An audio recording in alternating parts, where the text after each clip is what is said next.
So this is a question from chapter Order and Ranking in Reasoning, right? Asked by UPSC in CSAT paper of 2022. Three persons A, B and C are standing in a queue, not necessarily in the same order. There are four persons between A and B, 7% between B and C, and if there are 11% ahead of C and 13 behind A, what could be the minimum number of person in the queue, right?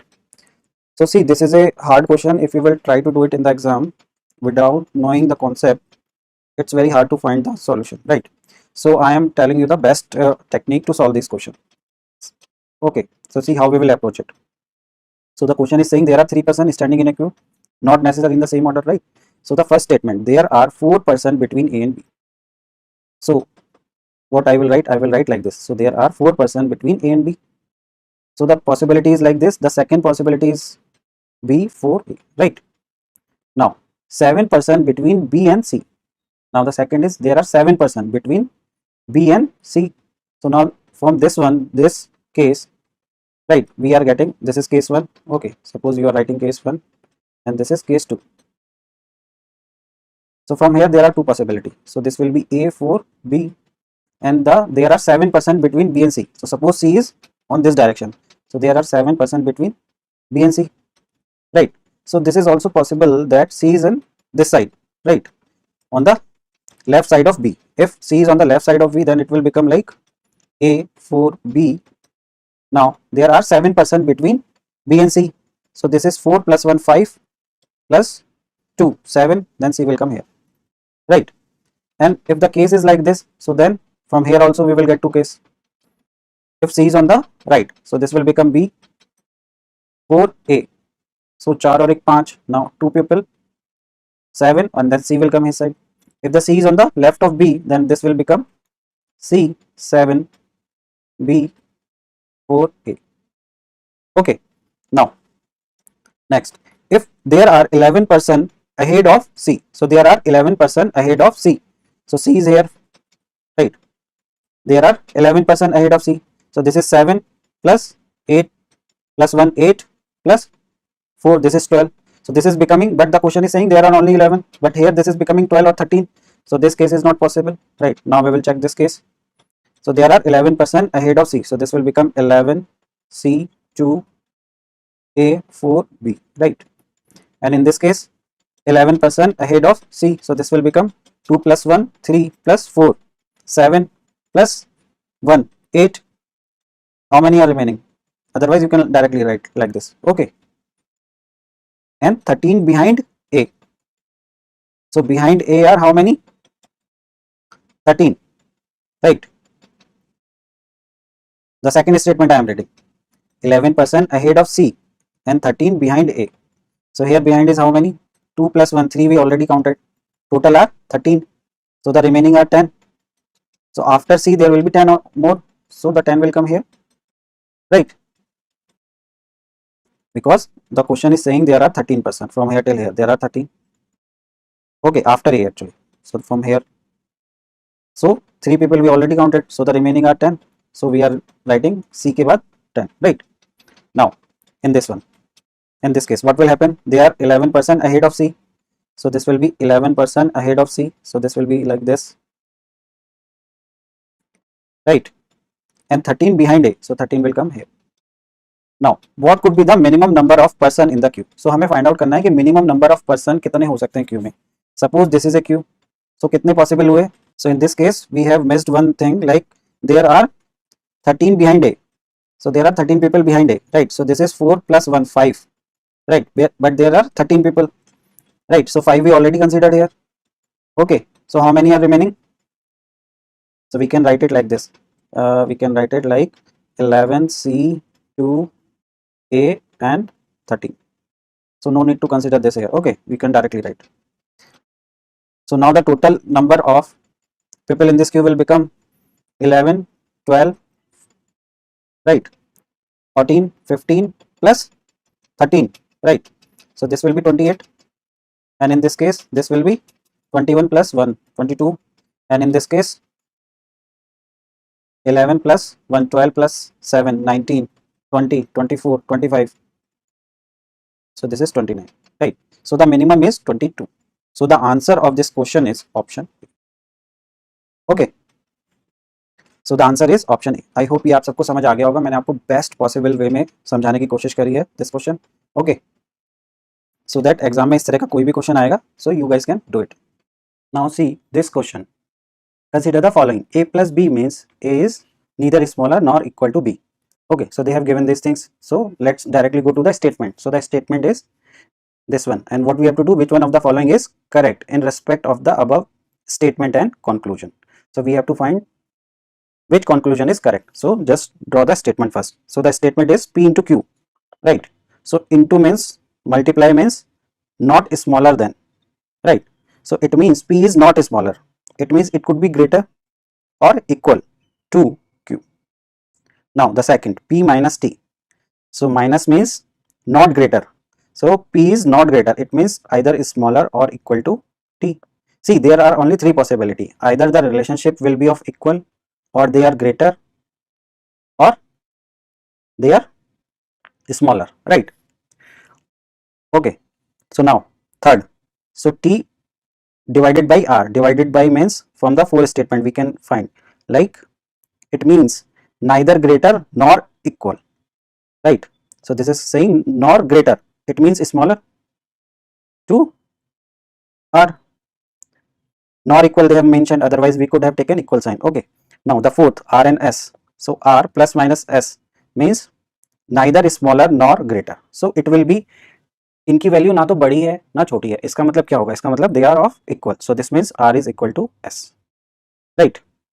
So now the first conclusion, this is Q plus minus T.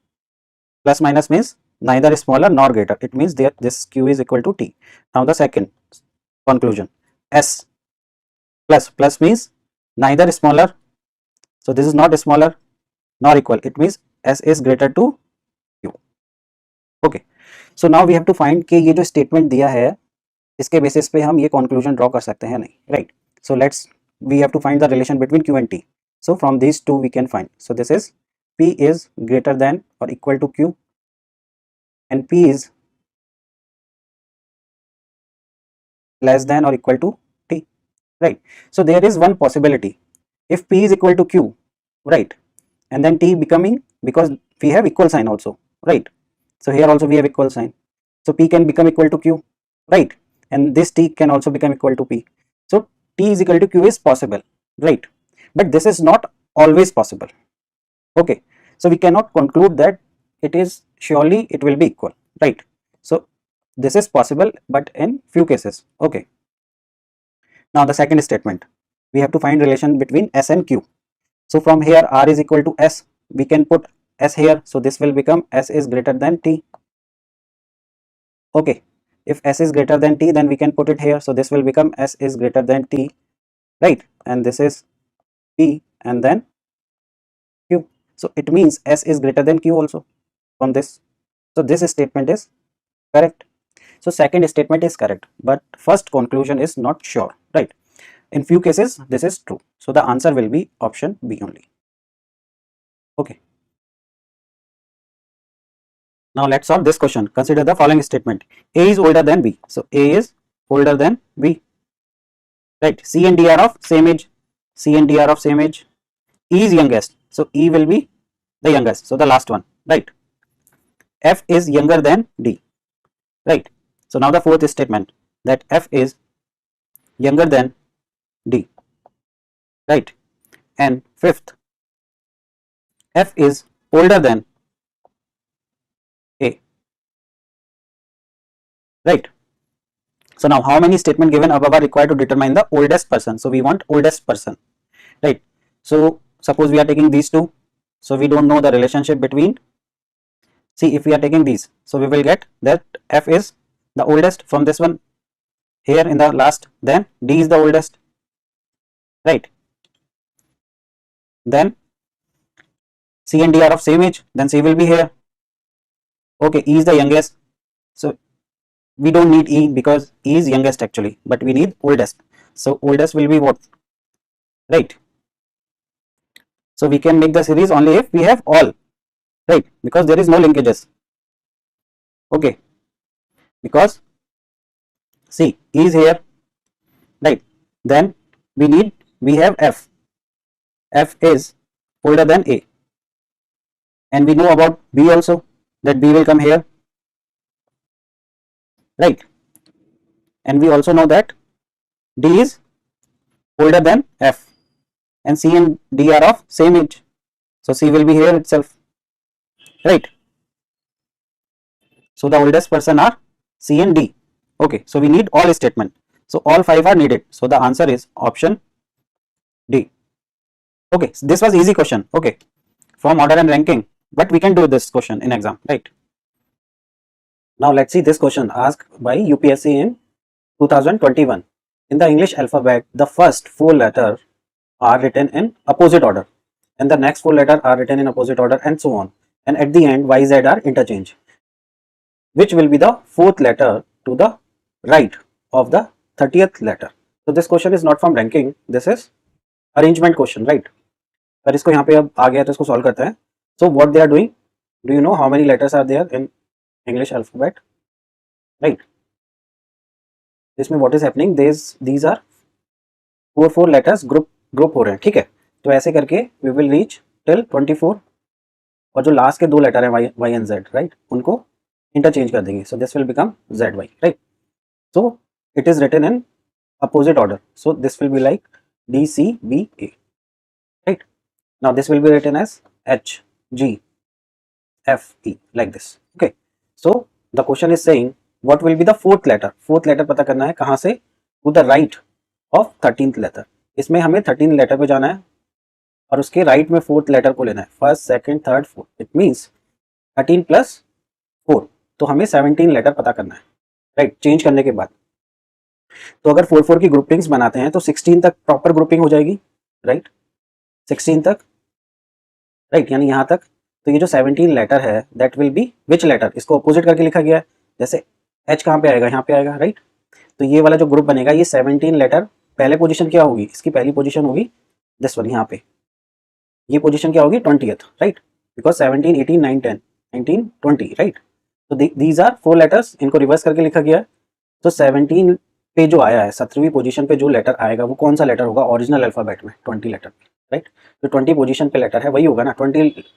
20th position पे कौन सा letter होता है? Right, T होता है, right? So the answer will be option B. Okay, ये बहुत easy question था, कॉमन सेंस से आप कर सकते हो. 4 लेटर्स की ग्रुपिंग बन रही है, उनको रिवर्स कर रहे हैं, राइट? तो वही पूछा है, तो answer will be option B. ठीक है, आई होप आपको समझ आ गया होगा कि 4 की ग्रुपिंग हो रही है. तो 13, 14, 15, 16, यहाँ पे 16 आएगा, ठीक है? तो ये तो इसके साथ हो गया, इसको हमें चेक ही नहीं करना है, हमें ना लिखने की जरूरत है, राइट?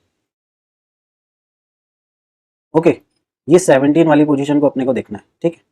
तो ये 17 वाली पोजीशन कौन सी है? ये वाली, क्योंकि इसको रिवर्स करके लिखा है, ठीक है? Now let's see this question asked by UPSC in 2021. This is from ranking, right?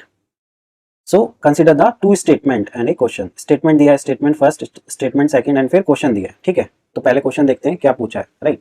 So normally मैंने देखा है स्टूडेंट्स को स्टेटमेंट बेस्ड क्वेश्चन जैसे ये है कि बहुत टफ लगता है, उनको लगता है ये क्वेश्चन तो हमसे होंगे ही नहीं. और मैं आपको सच बताऊं, अगर आपके कॉन्सेप्ट अच्छे हैं तो ये क्वेश्चन तो सॉल्व ही नहीं करने पड़ते. इसमें आंसर पूछा ही नहीं होता, इसमें से सिर्फ ये बोलता है कि आंसर निकाल सकते हैं या नहीं, ठीक है? तो इसमें आपको कैलकुलेट भी नहीं करना है, राइट? तो ये क्वेश्चन बहुत ईजी हो जाते हैं, पर आपकी अंडरस्टैंडिंग कॉन्सेप्ट की अच्छी होनी चाहिए, बस, राइट? जैसे ये क्वेश्चन देखते हैं, what is the Seema rank from the top in the class of 40 student. एक कोई क्लास है, ठीक है? क्लास में कितने स्टूडेंट हैं? 40 स्टूडेंट है, राइट? टोटल कितने हैं? 40. अब ये पूछ रहा है सीमा है कहीं पे, हमें नहीं पता कहाँ पे, उसकी रैंक पूछ रहा है टॉप से, ये आगे से वो कौन सी पोजीशन पे है, ये this question is asking, right? तो रैंकिंग वाले चैप्टर में आपको पता हो, there is only one formula in this chapter, total student और total people in a queue is equal to, right? क्या होगा अगर किसी बंदे की रैंक है, राइट?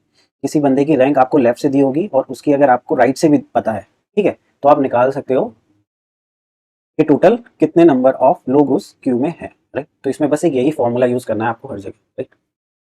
कि लेफ्ट से रैंकिंग निकालनी है उसकी, लेफ्ट से कितनी रैंक है, राइट से कितनी रैंक है, उसमें से -1 कर देना है, राइट? तो ये हमारे पास टोटल नंबर ऑफ पीपल आ जाते हैं इन ए क्यू और इन ए क्लास, राइट? तो यहाँ पे हमें ये पूछा है कि ये टोटल हमें पता है 40, तो हमें बस सीमा का क्या पता करना है? टी, ये टी हो गया 40, राइट? ये टॉप से पूछा है, राइट, यानी ये लेफ्ट से हो गई इधर से, राइट, राइट से हमें पता करना है, सिर्फ राइट से हमें पता होना चाहिए उसकी क्या है, तो हम निकाल देंगे, राइट। अब पहला स्टेटमेंट देखते हैं। प्रिया की बात कर रहा है, 4 रैंक बिलो सीमा, सीमा कहीं पे है, उससे 4 रैंक पीछे है प्रिया, राइट। तो यहाँ पे सीमा आ गई, तो 1 2 3 4 इस पोजीशन पे कौन है, इस पोजीशन पे प्रिया है, राइट, 4 रैंक नीचे हो गई इसकी, ठीक है। And is 31st from the bottom, और जो ये प्रिया है ये बॉटम से कितनी पोजीशन पे है, बॉटम से 31st पे है। अब ये अगर 31st पे है प्रिया बॉटम से, तो ये कितने पे हो गया सीमा, ये आप इसमें ऐड कर दीजिए, 31 में आप 4 ऐड कर दो, 1 2 3 4, तभी तो उसकी पोजीशन आएगी ना। तो दिस विल बी 31 + 4, सो ये यहाँ से यहाँ तक कितना हो गया, दिस इज 35, राइट। अब ये हमें पता लग गया, अगर आप इस क्वेश्चन को देखो, बॉटम से हमें पता लग गया 35, टोटल हमें पता है, तो राइट से निकाल लेंगे, हाँ निकल जाएगी, ठीक है, इस फॉर्मूले को लगा के, तो निकालने की जरूरत ही नहीं है, तो इससे हमें पता लग गया फर्स्ट स्टेटमेंट से we can get the answer. अब सेकंड देखते हैं।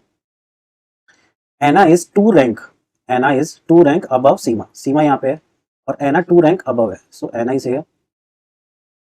N is 37 from the bottom, और ये यहाँ पे एना हो गई, एना की पोजीशन कितनी दी है बॉटम से 37, राइट। अगर 37 पोजीशन पे एना है, तो सीमा कौन सी पोजीशन पे हुई, सीमा हुई 35th पोजीशन पे, राइट, क्योंकि 2 कम कर देंगे इसमें, उससे आगे है, ठीक है।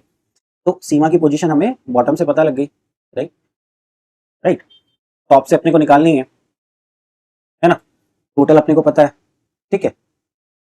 अगर आप टॉप और बॉटम यूज कर रहे हो तो आप ले सकते हो total is equal to top plus bottom -1, right, you can use any formula, both are same. तो ये अगेन वी कैन इसको सॉल्व कर सकते हैं, यहाँ पे 35 रख देंगे, है ना, टॉप से अपने को निकालना है, बॉटम से अपने को आपको पता है what is the position of Seema, right, 35, ये टोटल है 40, तो इससे भी आंसर आ जाएगा, राइट।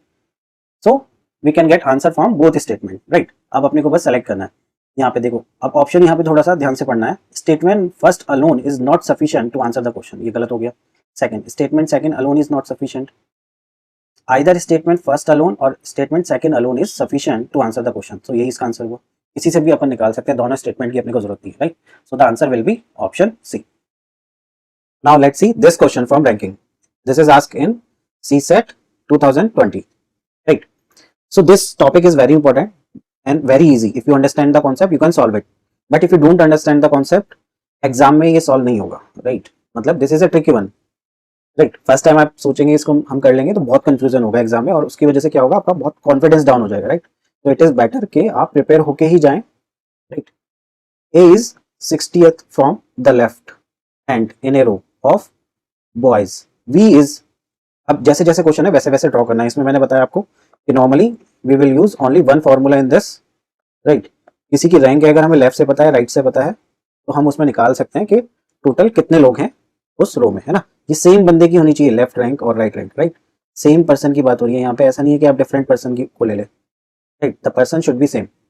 नाउ ए कहाँ पे है, A is at 60th position from left, right, so this is 60th position in a row of boys, and V is 18th from right hand, right hand से ये right hand हो गया हमारा, यहाँ से वी आएगा, पर हमें वी पता नहीं है कि ए के राइट हैंड साइड पे लेफ्ट हैंड साइड पे, तो अभी इसको ड्रॉ नहीं कर रहे हैं, राइट। आगे देखते हैं, G is 11th from A, G is from 11th A toward the right, right, so G की पोजीशन है राइट में, ए के राइट में जाएगा, तो ए के राइट में suppose G is here, right, और ये G की पोजीशन क्या है, यहाँ से लेके यहाँ तक अगर आप देखें this position is 11th, right,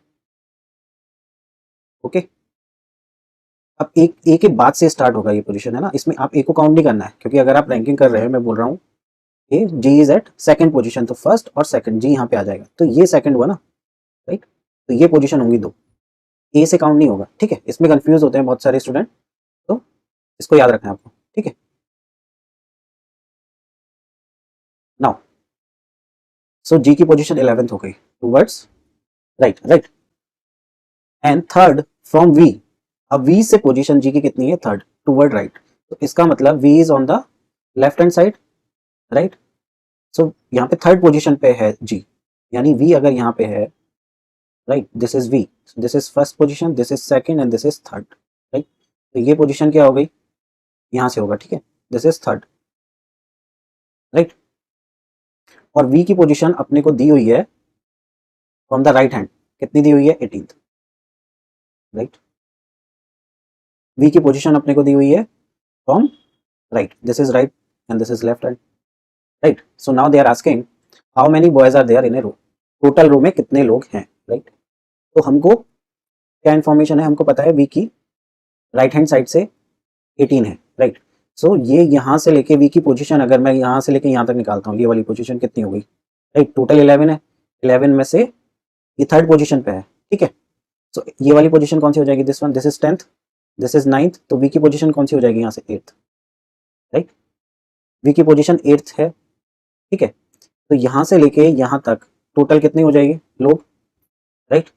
total लोग कितने हो जाएंगे, ये फॉर्मूला यहाँ पे लगा लो, right. So this will be 8 plus 18, right, minus 1, right.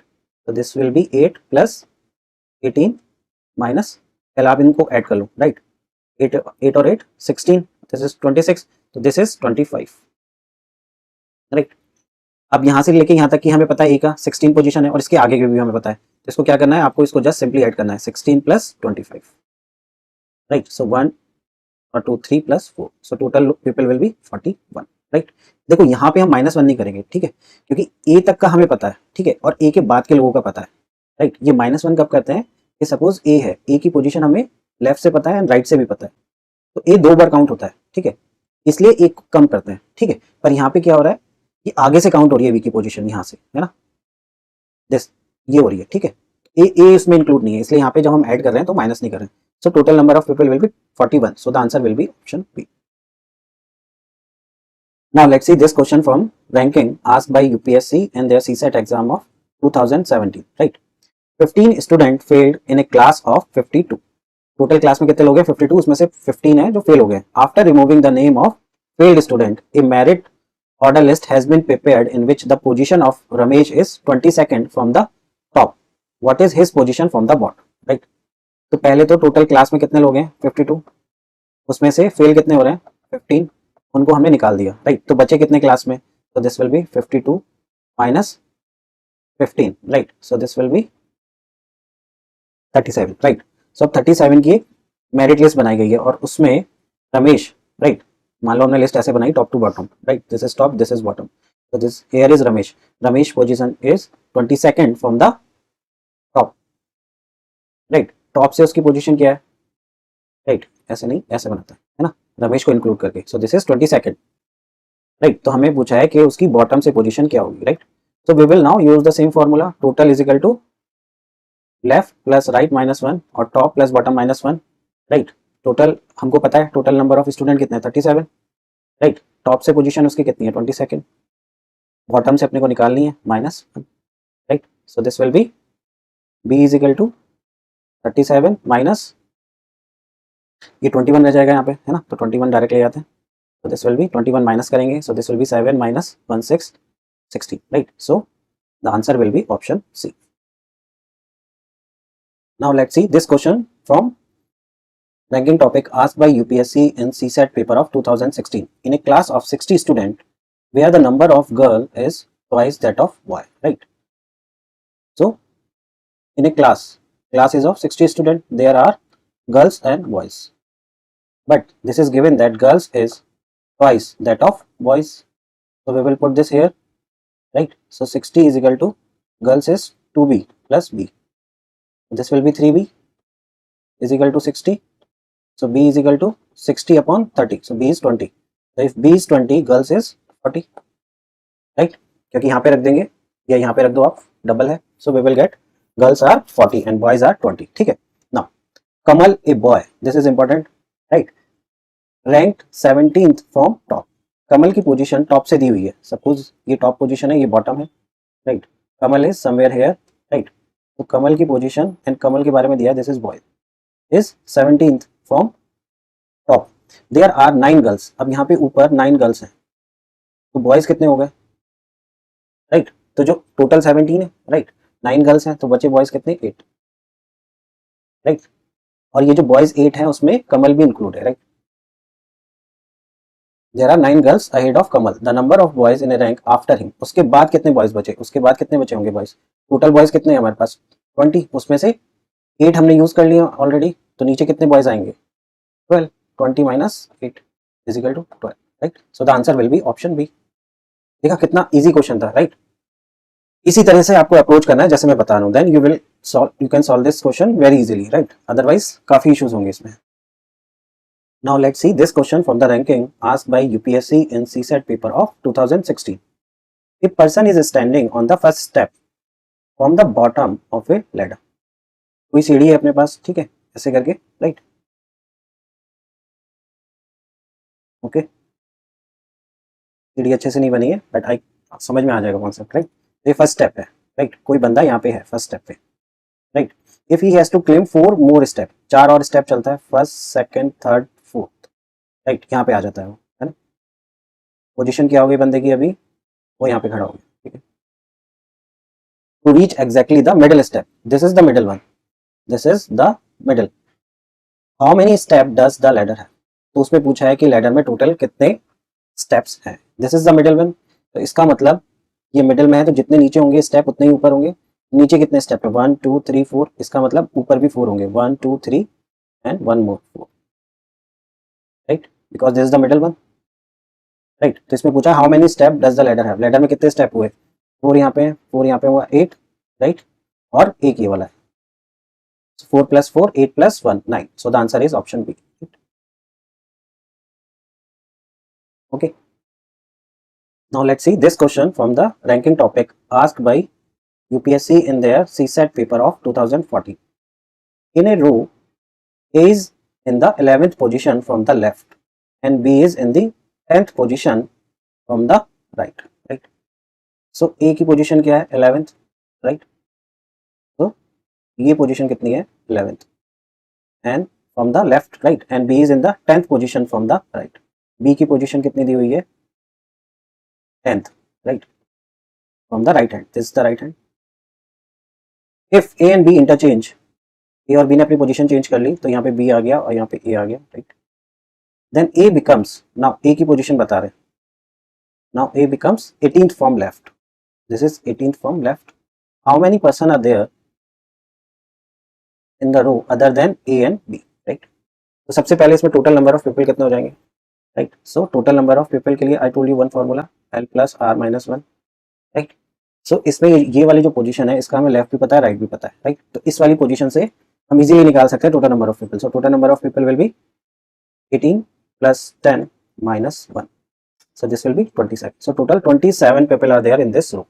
But the question is asking, अगर देखो आपका 27 आ गया, I have seen many people they just see 27 and they mark it. But this is wrong answer because the question is asking how many person are there in the row other than, this is very important, A और B को हटाने के बाद कितने लोग हैं. A और B को मिला के A एक बंदा है, B एक बंदा है, तो टोटल 2 बंदे हो गए. इसमें से 70 - 2 आपको करोगे, so you will get 25. So the 25 is the correct answer. So the answer will be option C. Okay. Now let's see this question from the ranking chapter asked by UPSC in their CSAT paper of 2013. In a class of 45 students, a boy is ranked 20th. Boy की rank कितनी है, 20. When the two boys joined, his rank was dropped by 1. दो लोगों ने join किया और उसकी rank एक कम हो गई. What is his new rank from the end, right? तो मानो ये इस तरह से अरेंज है, राइट, टॉप टू बॉटम. उसकी रैंक कितनी आ रही है initially the rank is 20, right. So the boy is here, right. Total है हाउ मेनी, 45 इनिशियली. नाउ दो लोगों ने और ज्वाइन किया तो अब कितने लोग हो गए, 45 + 2 47. अब बॉय की रैंक पहले 20 थी, अभी कितनी हो गई, एक कम हो गई, ड्रॉप बाई 1, राइट. एक रैंक कम हो गई, राइट. तो बॉय की एक रैंक कम हो गई का मतलब है कि अब नाउ उसकी रैंक 21 हो गई, राइट. यहाँ पे रैंक कम हो गई का मतलब ये नहीं होगा ड्रॉप बाई 1 का मतलब कि यू टेक इट 19, राइट. वो तो रैंक इंप्रूव हो जाएगी, राइट. अगर वो ऊपर की तरफ चलता जाएगा तो उसकी रैंक इंप्रूव हो रही है, रैंक ड्रॉप हो रही है मतलब नीचे जा रहा है, राइट. तो the rank of boy now is 21, right. तो ये पहले यहाँ पे था, अभी बॉय यहाँ पे आ गया, right. So now they are asking कि अब उसकी बॉटम से क्या पोजीशन है, right, what is the rank. So now we will apply the formula T is equal to, या आप इसको ऐसे ले लीजिए, total is equal to top plus bottom -1, right. Total are 47. From the top his position is 21, from the bottom we have to find -1, right. So this will be B is equal to, this will be 47 - 20, so this will be 27. So the answer is option C, right. देखा कितना question easy हो गया if you understand the concept. अगर आपको ये छोटी छोटी चीजें नहीं पता है so this question you can't solve, right. So इसलिए मैं आपको बोलता हूँ कि focus on the concept, right.